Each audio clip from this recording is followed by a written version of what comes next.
దేవునికి స్తోత్రం కలుగును గాక. హల్లెలూయా. మనోట మీ కొరకు దేవుని యొక్క మాట. ఒకరోజు ఒక గ్రామంలోకి ఒక వైద్యుడు వచ్చాడు. ఆ వైద్యుడు వచ్చి అనేక మందిని స్వస్థపరుస్తూ ఉన్నాడు. అయితే ఒక 10 మంది వ్యక్తులు ఆ డాక్టర్ గారి దగ్గరికి వచ్చి ఆ ట్రీట్మెంట్ తీసుకొని ఇంటికి వెళ్ళారు. ఇంటికి వెళ్ళిన తర్వాత ఆ 10 మంది కూడా ఆ యొక్క వైద్యం ద్వారా స్వస్థతను పొందుకున్నారు. స్వస్థ పొందుకున్న ఆ 10 మందిలో ఒక వ్యక్తి మాత్రం తిరిగి డాక్టర్ గారి దగ్గరికి వచ్చి, ఆ వైద్యుడి దగ్గరికి వచ్చి, మీకు చాలా ధన్యవాదాలండి, మీకు చాలా కృతజ్ఞతలు అని చెప్పేసి ఆ డాక్టర్ గారికి కృతజ్ఞత చెల్లించాడు. ఎందుకని ఆ వ్యక్తి డాక్టర్ గారికి కృతజ్ఞత చెల్లించాడంటే, వైద్యుడు తన దగ్గర ఏమి ఫీజు తీసుకోలేదు, ఉచితంగా వైద్యం చేశాడు. దేవునికి మహిమ కలుగును గాక. హల్లెలూయా. ఆ వైద్యుడు ఎవరో కాదు కానీ నజరుడైన యేసుక్రీస్తు ప్రభువారు. చూద్దాం వాక్యంలో.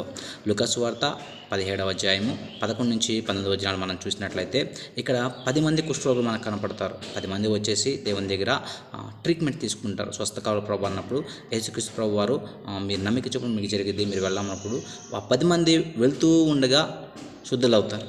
కానీ ఒక వ్యక్తి మాత్రమే తిరిగి వచ్చి దేవునికి కృతజ్ఞత చెల్లిస్తాడు. దేవునికి మహిమ కలుగును గాక. హల్లెలూయా.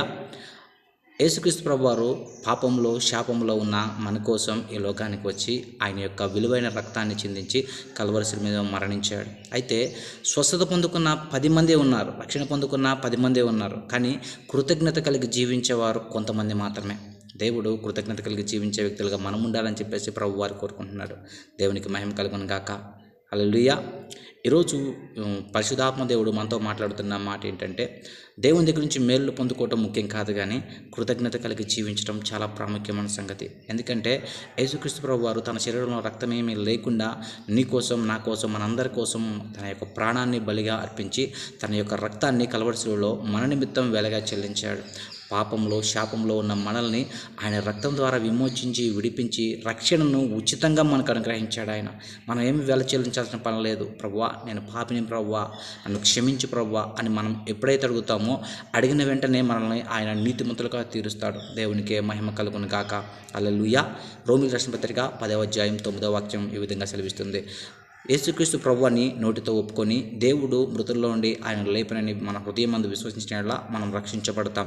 మన పాపాలని మనం ఎప్పుడైతే ఒప్పుకుంటామో ఆయన తన రక్తంలో మనల్ని కడిగి మన పాపమంతటిని తీసివేసి మన పాపాలన్నీ ఆయన మీద వేసుకొని మనల్ని నీతిమంతులుగా అంటే శుద్ధులుగా చేస్తాడు. ఏ విధంగా ఈ కుష్ఠరోగంతో ఉన్న వ్యక్తి స్వస్థతను పొందుకున్నాడో అదేవిధంగా మనకు కూడా మన పాపం అనే రోగం నుంచి దేవుడు మనకు స్వస్థనిచ్చాడు. చాలామంది రోగాల నుంచి కూడా స్వస్థ పొందుకొని ఉండొచ్చు. దేవునికి మహిమ కలుగును గాక.